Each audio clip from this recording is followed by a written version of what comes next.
আপনি আপনার পরিবার পরিজনকে নামাজের আদেশ দিন। এখন রাসূলকে বলছে আমরা কি করব? সব সময় পরিবার পরিজনের সবাইকে নামাজের আদেশ দিবেন, পড়লে পড়ুক, না পড়লে না পড়ুক, কিন্তু আপনি তো আল্লাহর কাছে বলতে পারেন যে আমি বলছি। আজান হলেই সবাইকে বলবেন যে তোমরা নামাজে যাও, আল্লাহর আদেশ। অমুর হালাকা বিস সালাতে, তুমি তোমার পরিবার পরিজনকে নামাজের জন্য আদেশ দাও। আজান হলে আপনি মসজিদ বেরিয়ে আসবেন, বলবেন এই সবাই তোমরা নামাজে যাও, তাহলে আপনার দায়িত্ব পালন হয়ে গেল। এরপর যদি না যায় তো এই জন্য আপনার কিছু করার নেই। কথা বলতে পারছেন? কিন্তু আপনাকে আল্লাহ বলতে বলছে, যদি না বলেন তাহলে কিন্তু আপনি দায়ী হবেন। অস্তাবের আলাইহা, আর এটার উপরে আপনি অবিচল থাকুন। এটা আপনি বলবেন যে আমি আরে বলছি তো শোনেই না, তো বলে লাভ কি? এটা যেন না হয়। আল্লাহ বলছেন আপনি এটার অবিচল থাকেন, অর্থাৎ আপনি একের পর এক বলতেই থাকবেন, প্রত্যেক অক্তেই আপনি বলেন অস্তাবেরা, এর উপরে আপনি অবিচল থাকেন। আপনি রাগ করে এই আদেশ দেওয়া বন্ধ করবেন না। অস্তাবের আলাইহা অলা নাস আলুকা রিজকা, আপনার কাছে আমি জীবিকা দাবি করি না, আপনার কাছে বলি যে আমাকে খাদ্য দাও। নাহনু নারযুকুকা, আপনাকে আমি রিজিক দিচ্ছি। ওয়াল আকিবাতুল তাকওয়া, এবং পরকাল হলো তাকওয়ার বিনিময়। যারা তাকওয়া অবলম্বন করবে তারা পরকাল লাভ করবে। তাকওয়া হলো প্রতিটি ক্ষেত্রে আল্লাহকে ভয় করবে, যে আমি এখানে আছি, আমার সাথে আল্লাহ আছে, কেউ নাই দুনিয়ার, আমার সাথে আল্লাহ। তাকওয়া সব সময় আপনার অন্তরে ভয় থাকবে যে আমার সাথে ওহু মাকুম আইনামা কুনতুম। আল্লাহ বলেন তোমরা যেখানেই থাকো তোমাদের সাথে সেখানে আল্লাহ আছে। এ হলো আল্লাহ। আবার ওয়াইন্না আলাইকুম লাহাফিজিনা কিরামান কাতিবিনা ইয়ালামুনা মা তাফআলুন, তোমাদের উপরে আছে সংরক্ষণকারী, হেফাজতকারী ফেরেশতা, তারা কিরামান কাতিবিন, তারা সর্বদা তোমাদের সাথে আছে। তাহলে আপনি এইগুলি যদি স্মরণ করেন তাহলে একটা মানুষ অন্যায় করতে পারে, একটা মানুষ জুলুম করতে পারে, আত্মসাৎ করতে পারে।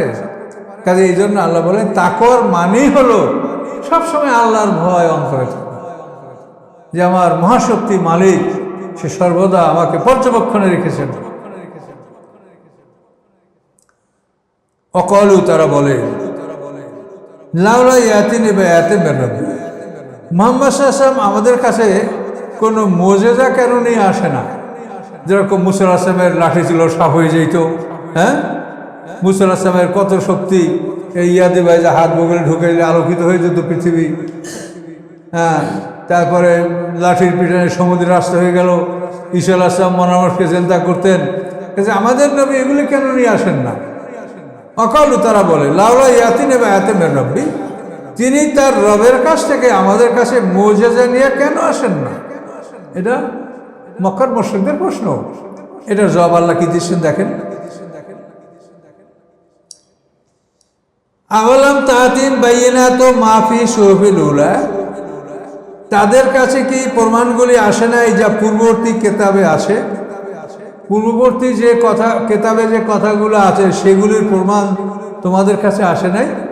এই যে পূর্ববর্তী কিতাবে মুসা আলাইহিস সালামের মুজিজা, ঈসা আলাইহিস সালামের মুজিজা, এবং সেগুলি আমাদের কিতাবেও আছে। এগুলোর ফলাফল কি হয়েছে? ঈসা আলাইহিস সালাম কবরের কাছে দাঁড়াইয়া কুম বিইজনিল্লাহ বললে মুর্দা জীবিত হয়ে যেত। মানছে তারা? বলছে বড় জাদুকর। কি তারা কি হলো মুজিজায় বলেন? পাখি বানাইয়া মাটি দিয়ে ফুক দিত, পাখি উড়ে যেত। কুষ্ঠরোগীরা হাত ধরে কুষ্ঠরোগ ভালো হয়ে যেত। জন্মান্ধ মানুষের চোখে হাত ধরে মানুষ চক্ষু লাভ করতো। তারপর ঈসা আলাইহিস সালামকে মানছে তারা, সে জাদুকর, তাকে হত্যা করতে হবে। হত্যা করার জন্যই তাকে একটা বাড়িতে আবদ্ধ করা হয়েছিল। সেখান থেকে আল্লাহ তাআলা তাকে আসমানে নিয়ে গেছে। তাহলে মুজিজার কি ফল হলো বলেন? এই জন্য আল্লাহ বলছেন যে পূর্ববর্তী আসমানি কিতাবগুলাই কি উজ্জ্বল প্রমাণের কথা আছে সেগুলি তোমাদের কাছে আসে নাই? অবশ্যই আসে। আমরা তো এই কিতাব থেকে আবার শুনেছি, এগুলো পূর্ববর্তী কিতাবে আসে, আমরাও এই কোরআন থেকে শুনতে পাচ্ছি এগুলো।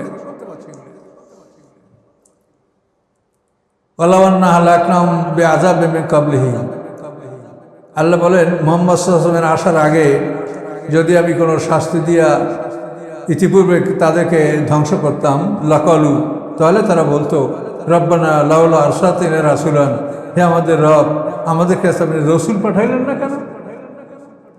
মুহাম্মদ সাল্লাল্লাহু আলাইহি ওয়াসাল্লাম আসার আগে যদি আমি তাদেরকে অপরাধের জন্য শাস্তি ধ্বংস করতাম, তাহলে ওরা কি বলতো যে হে রব, আমাদের মধ্যে আপনি রসুল পাঠালেন না কেন?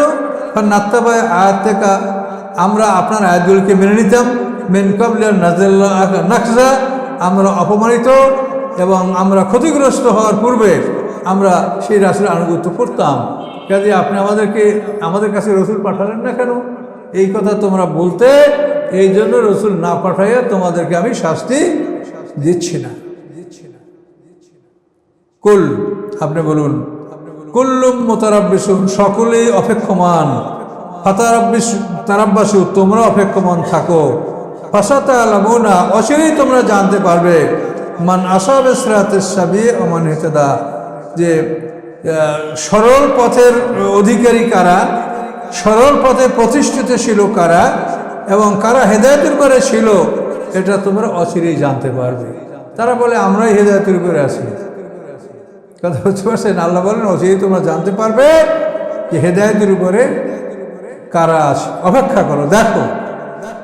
এভাবে এই সূরাটা এখানে সমাপ্ত হয়েছে। তাহলে আমরা মুজিজা সম্পর্কে একটা বিষয় আমরা নিশ্চিত হব, আমাদের নবীর মুজিজা আছে আল কোরআন। সকল নবীদের মুজিজা, নবীরা নাই, মুজিজাও নাই। আর আমাদের নবী চলে গেছেন, তার মুজিজা বাকি আছে। তার কারণ এই কোরআন এমন এক গ্রন্থ, এর একটা আয়াত পৃথিবীর সমস্ত মানুষ একত্রিত হয়ে এর একটা আয়াতের মতো আয়াত রচনা করতে পারে না। কাউসারের মতো ছোট্ট একটা সূরাকে চ্যালেঞ্জ করে কাবাঘরের দেওয়ালে লটকানো হয়েছে। এটাও তৃতীয় চ্যালেঞ্জ। প্রথমবার আল্লাহ বলছেন যে তোমরা এই কোরআনের পরিবর্তে অন্য কোরআন নিয়ে আসো, পারে নাই। তারপর আল্লাহ বলছেন 10টা সূরা নিয়ে আসো এই কোরআনের সমকক্ষ, তাও পারে নাই।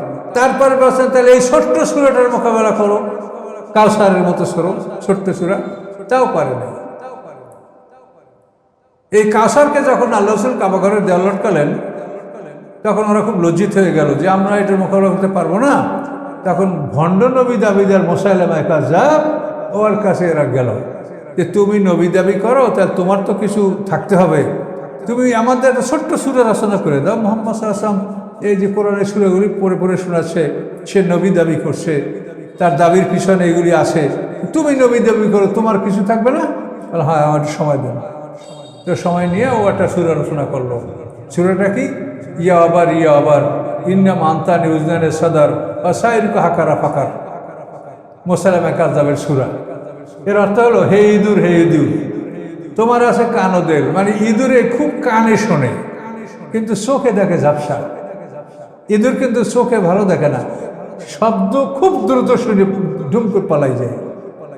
তো বলে হে ইঁদুর, হে ইঁদুর, তোমার আছে কানোদিল, তোমার আর কিছু নাই, তুমি এর ছাড়া আর সব বরবাদ। বা সাইরুকা আকারা ফাকার, এই সূরা নাযিল মুসাইলামা কাযযাব লেখার পরে এখন আরবরা দেখিয়া বলে তুমি আমাদের মান ইজ্জত সব শেষ করছো।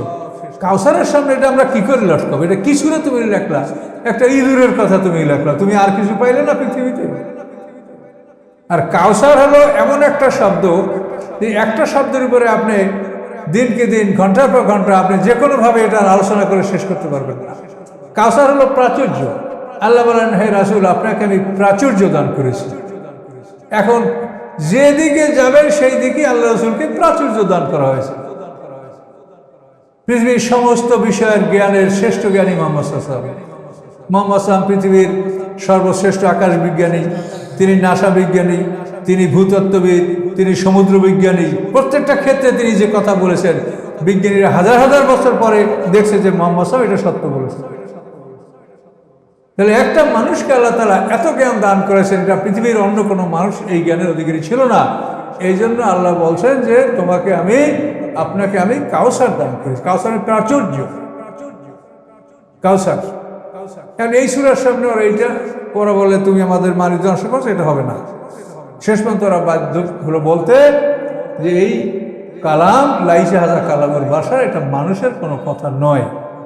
তাহলে মুহাম্মদ সাল্লাল্লাহু আলাইহি ওয়াসাল্লামের মুজিজা কোরআন, এবং এই কোরআন কিয়ামত পর্যন্ত এই অবস্থায় বহাল থাকবে। পৃথিবীর কারো শক্তি নাই যে এর মধ্যে বাড়াবে কমাবে বা এর কাছে কেউ ভিড়বে, তা নাই, কারো ক্ষমতা নেই। ভারতে কোরআনের বিরুদ্ধে মামলা করা হয়েছিল, বিচারকরা যারা মামলা করেছেন তাদেরকেই জরিমানা করে দিয়েছেন। এটা জানেন আপনারা, এই কয়েকবারই হয়েছে ভারতে কোরআনের বিরুদ্ধে মামলা করছিল, যে কোরআন আমাদের বিরুদ্ধে, এই কোরআন মুশরিককে হত্যা করতে বলছে, কোরআন এই সেই, এই কোরআন আমাদের দেশ থাকতে পারবে না, না হলে থাকলে এই আয়াতগুলো বাদ দিতে হবে। কিন্তু আদালত তাদেরকে শাস্তি দিয়েছে, কিন্তু আদালত তাদের কথা শুনে নাই। কারণ সারা দুনিয়ার মানুষ জানে যেগুলি আসমানি কিতাব, এর বিরুদ্ধে হাত দিলেই তো মরণ ছাড়া কিছু নেই। এই জন্য এই কোরআন আমাদের মাঝে আসে, আমরা কোরআন শেখার চেষ্টা করব।